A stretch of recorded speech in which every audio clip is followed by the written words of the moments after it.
ভারতের সমালোচনার ক্ষেত্রে বাংলাদেশের অন্যান্য রাজনৈতিক দল তুলনামূলকভাবে কৌশলী অবস্থান নিলেও জামায়াতে ইসলামের নেতারা দীর্ঘদিন ধরেই প্রকাশ্য ভারত বিরোধী বক্তব্য দিয়ে আসছেন। বিভিন্ন রাজনৈতিক সমাবেশ, বিবৃতি ও বক্তব্যে ভারতের ভূমিকা নিয়ে কঠোর সমালোচনা করেন দলটির শীর্ষ নেতারা। তবে সেই ভারতকে ঘিরেই এবার প্রশ্ন উঠেছে জামায়াতের প্রকাশিত নির্বাচনী ইশতেহার নিয়ে। নির্বাচনী ইশতেহারের ছবি বিশ্লেষণ করলে দেখা যাচ্ছে দলটি ভারতের প্রাকৃতিক সৌন্দর্য থেকে সে দেশের মানুষের জীবনযাত্রার অনেক কিছু কপি করে বাংলাদেশের রূপ লাবণ্য হিসেবে বাজারে ছেড়েছে। পুস্তিকাটির ৪৮ নম্বর পাতায় চতুর্থ ভাগে খাদ্য শিরোনামে জামায়াতের খাদ্য ভাবনা তুলে ধরা হয়েছে। সাশ্রয়ী মূল্যে খাদ্য প্রাপ্তির নিশ্চয়তা দিয়ে দলটি ১১টি পয়েন্ট নিয়ে আলোচনা করেছে। সেখানে ছবিতে একজন নারী ও একজন পুরুষকে চাতালে ধান শুকানোর কাজ করতে দেখা যাচ্ছে। এই ছবিটি ভারতের। দিবাকর রায় নামে কলকাতার এক ফটো সাংবাদিকের তোলা ছবিটি আছে unsplash.com-এ। অথচ বাংলাদেশে, বিশেষ করে উত্তরাঞ্চল জেলা নওগাঁয় আমাদের দেশের সবচেয়ে বেশি চাল কলগুলোর আবহমান চিত্র একই ছিল।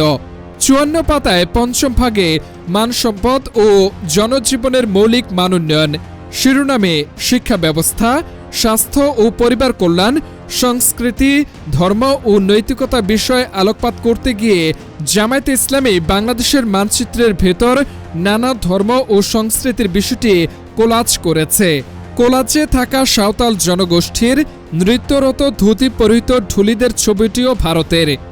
এই ছবি ভারতের বেশ কয়েকটি পোর্টালে সে দেশের সংস্কৃতির অংশ হিসেবে তুলে ধরা হলেও গত বছরের ২ জানুয়ারি বিহার সরকারের পর্যটন বিভাগ তাদের ফেসবুক পেজে ছবিটি আপলোড করেছে।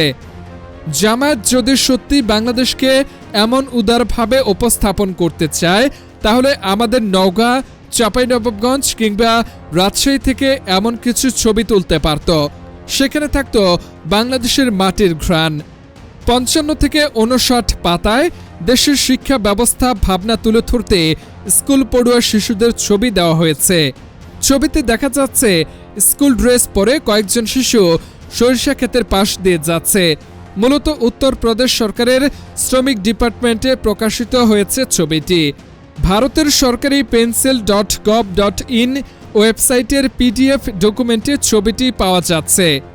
৬০ থেকে ৬২ পাতায় স্বাস্থ্য ও পরিবার কল্যাণ শিরোনামে সবার জন্য স্বাস্থ্যসেবার অধিকার নিশ্চিত করতে ৩৭টি পয়েন্ট আলোকপাত করতে দলটি বাবা মায়ের সঙ্গে ডাক্তারের কাছে চিকিৎসা সেবা নিতে চাওয়া শিশুর ছবি প্রকাশ করেছে। শাড়ি পরিহিত মায়ের কাছে নির্ভয়ে থাকা শিশুটির এই ছবি ভারতের উত্তরপ্রদেশের সুলভ উপচার কেন্দ্র নামের একটি ওয়েবসাইট থেকে নামানো হয়েছে। ইশতেহারের ৭১ পাতায় ভূমি ব্যবস্থাপনায় বলতে গিয়ে গ্রামীণ জনপদে রাখালের গরু নিয়ে যাওয়ার যে ছবিটি যুক্ত করা হয়েছে সেটিও ভারতের।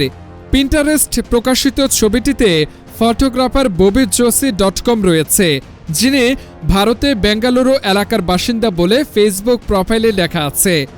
৮১ নম্বর পাতায় সমাজ কল্যাণ শিরোনামে সবার জন্য সামাজিক নিরাপত্তার স্বপ্ন দেখানো জামায়াতে ইসলামী বেশ সাহসিকতার সঙ্গে শাড়ি পরিহিত নারীর ছবি প্রকাশ করেছে। শ্রী স্বামী ফাউন্ডেশন.in নামক এক ওয়েবসাইটে empowerment of women and children শিরোনামে এই ছবি রয়েছে। তবে জামায়াতের ইশতেহারের ছবিটি রিভার্স করে প্রকাশ করা হয়েছে। এর আগে আওয়ামী লীগ সরকারের সময় বেশ কিছু পাঠ্যপুস্তকের কন্টেন্ট ভারতের কোচিং সেন্টারগুলো থেকে চুরি করা হয়েছিল। তখন বিষয়টি নিয়ে দেশ জুড়ে সমালোচনা ছিল যে আমরা কেন ভারতের কোচিং সেন্টারের কাছ থেকে পাঠ্যপুস্তকের বিষয়বস্তু হুবহু কপি করছি।